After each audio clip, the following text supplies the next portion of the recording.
국토교통부는 앞으로도 부동산 가격은 정확하게, 과세는 공정하게라는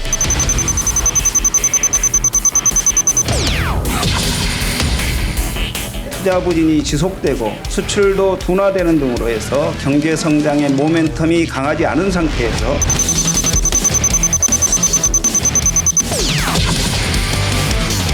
나는 결혼해서 지금까지 노력만 했는데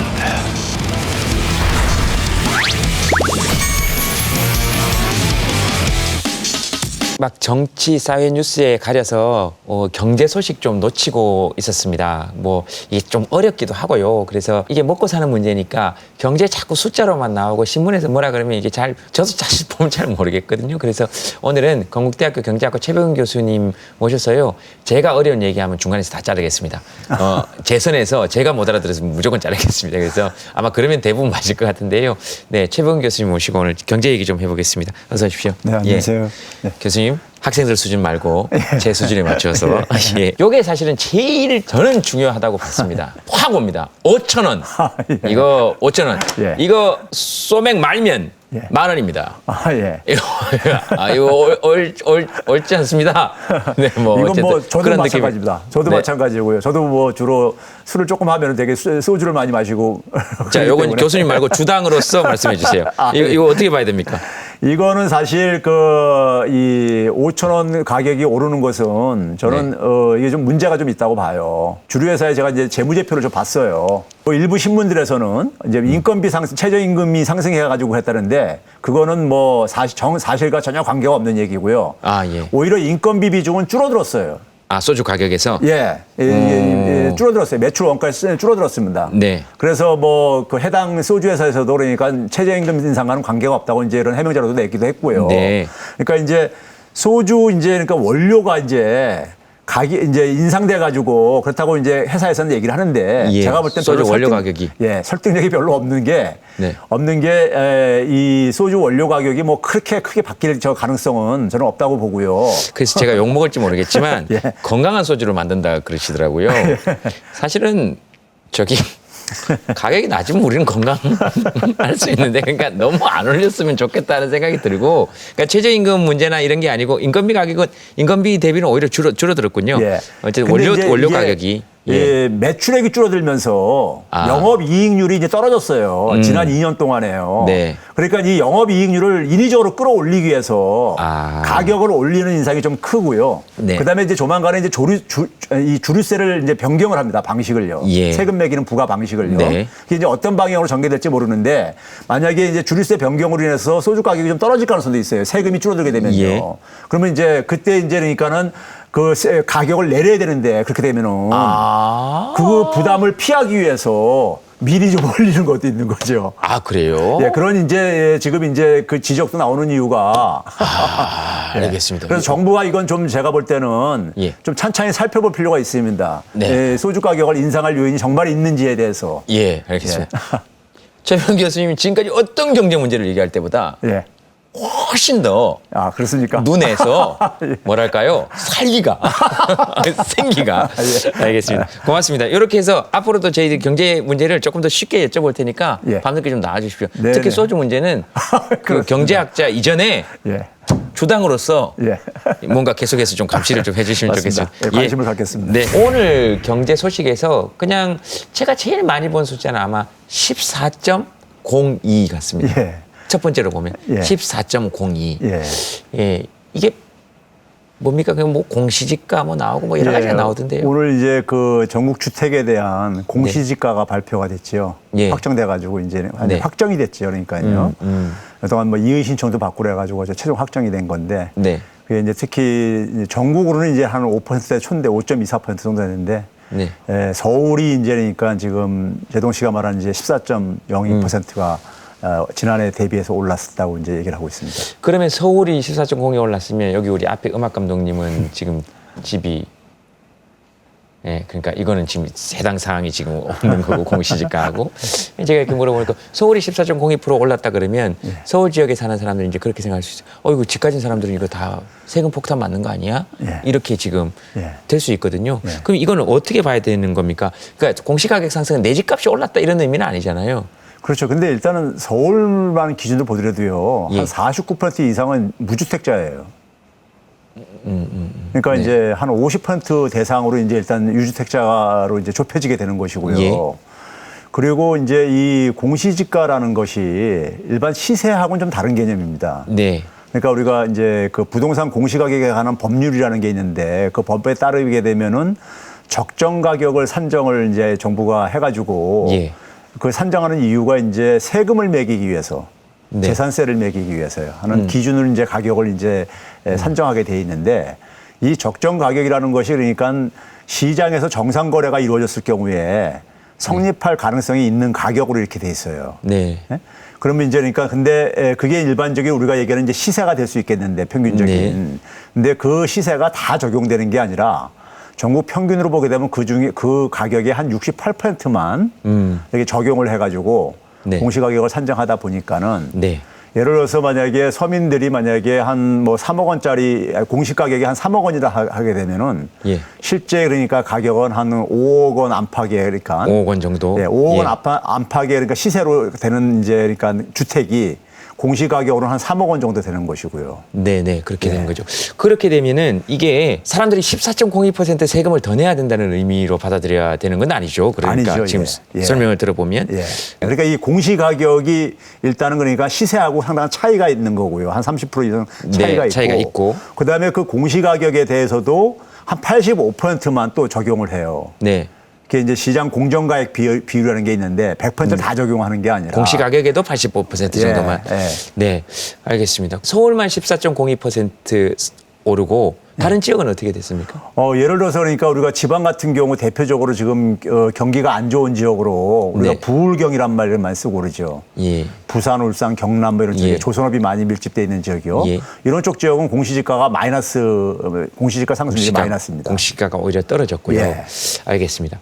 세금 폭탄 이렇게 얘기하는 데가 있는데 예. 걱정을 해야 됩니까? 말아야 됩니까? 평균 한 68% 적용한다 그랬잖아요. 예. 68% 적용한다 그랬는데 이게 68%가 평균이지. 예. 그러니까 주택 유형별로 예를 들어서 단독주택이냐 아니면 공동주택이냐. 네. 그리고 이제 그 어느 지역에 있냐 지역에 따라서라든가 뭐 강남이냐 강북이냐. 예. 그다음에 또 이제 그 가격. 이제 고가 아파트가 있을 거고 저는 좀 네. 저가 아파트였는데 이게 그러니까는 굉장히 그동안 들쑥날쑥했어요. 예. 그래서 이게 좀 형평성을 맞출 필요가 있는 차원 속에서 그동안에 좀 이제 저평가된 이제 부분들을 좀 이제 현실화시키는데 이게 첫 네. 번째 이제 지적해야 될 부분이고요. 그래서 형평성을 개선하기 위한 것이라. 그러니까 고가의 집을 가지고 있는 사람들에게 세금을 조금 더 내게 해야 된다. 그렇죠. 그동안 덜 냈던 사람들에게 게, 그렇죠. 그 균형을 좀 맞춘다. 그렇죠. 그럼 보통 고가라고 하면 지금 어느 정도로 봐야 우리가 될까요? 대개 이제 종합부동산세, 예. 그러니까 재산세에서 누진세에 해당되는 건데요. 이게 예. 적용되는 경우가 시세로 한 12억에서 13억 원 이상이 되는 주택이 되는 겁니다. 네. 이 주택들이 주로 그다음에 이제 더 크게는 한 30억 원 이상 이런 주택들이 공시지가로 이것도요. 예. 이런 주택들이 주로 이제 그러니까 많이 이번에 상승률이 좀 이제 높았습니다. 30억 이상 정도 되는. 예. 예. 그 뉴스에 보니까 예. 아파트를 예로 들던데 예. 뭐 어디 뭐 그 은색말 아파트. 예. 예? 그렇죠. 뭐 이런데. 예. 그래서 그분들이 뭐 1년에 얼마를 더 내야 된다 그러고 그러더라고요. 예. 근데 그게 얼마 그 뭐 80만 원, 100만 원 이렇게 안팎이던데. 예.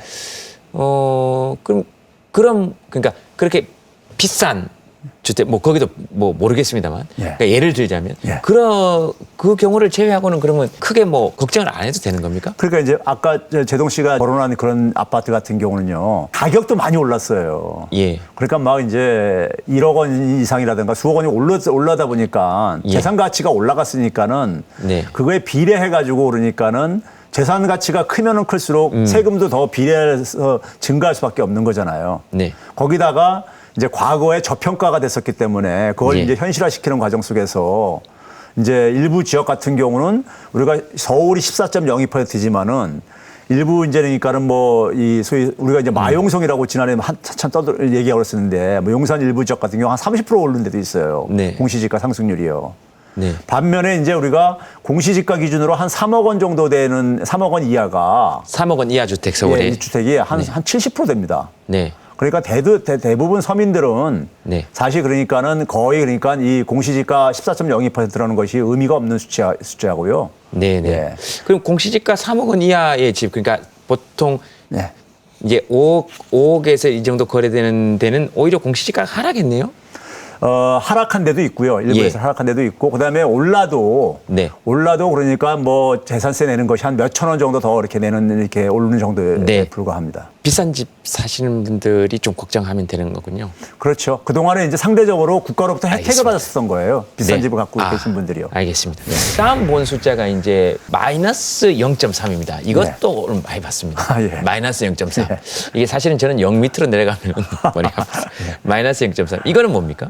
이게 이제 우리 1분기에, 그러니까 1월 달부터 예. 3월 달까지의 예. 이제 성장률로 발표가 된 수치인데요. 네. 그러니까 이게 마이너스로 발표되니까 국민들이 굉장히 이제 상당히 걱정이 이제 증가하는 거죠. 네. 경제 성장률이 마이너스라는 것은 소득이 그러니까 후퇴했다는 얘기를 의미를 네. 하는데, 근데 이 마이너스 0.3%가 지난해 이제 4분기 그러니까 예. 10월 달부터 12월 달까지 3개월 대비해 가지고 마이너스 0.3이라는 얘기예요. 아, 지난해와 대비해서? 예. 그러니까 우리가 성장률을 얘기할 때는 지난해 1분기, 같은 1분기하고 비교하는 방법이 있고 네. 바로 전분기하고 비교하는 방법이 있는데 네. 이번에 마이너스 0.3은 바로 직전 분기인 지난해 4분기하고 비교를 한 겁니다. 네.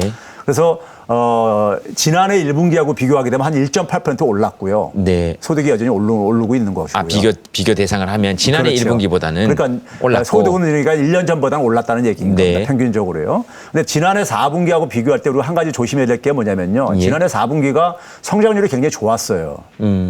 그러니까 뭐 1% 정도 네. 분기별로 그러니까요. 3분기 대비해서 한 1%가 올랐습니다. 연율로는 한 3.1%가 올랐어요. 지난해 4분기 때. 예, 그러니까 그 기준 시점이 굉장히 성장률이 높다 보니까는 그 다음에는 아무래도 좀 그러니까 많이 오르기가 쉽지가 않죠. 비교 대상에 따라서 좀 다르군요. 그렇죠. 그러다 보니까는 그걸 일종의 이제 기저 효과라고 우리가 이제 흔히 사용하는 표현인데 네. 사실 우리보다 먼저 우리가 이제 수출에 굉장히 많이 의존하는 국가잖아요. 예. 경제적 구조잖아요. 근데 수출에 의존하는 선진 국가들 중에서 대표적인 게 독일이라든가 뭐 일본 이런 나라들이 있는데 독일 같은 경우 지난해 3분기에 마이너스 0.2% 기록했었어요. 예. 이미요. 네. 4분기에는 0% 기록했었고요. 네. 그러니까 이미 이제 올해 1분기는 아직 발표가 안 났습니다. 네. 그러니까 이게 이제 그러니까 우리만의 현상이 아니라 세계 경기가 다르게 둔화되고 있고 그리고 이제 수출 의존도가 높은 나라들이 특히 예. 타격이 더 심하게 나타나고 있는 정도입니다. 네. 네.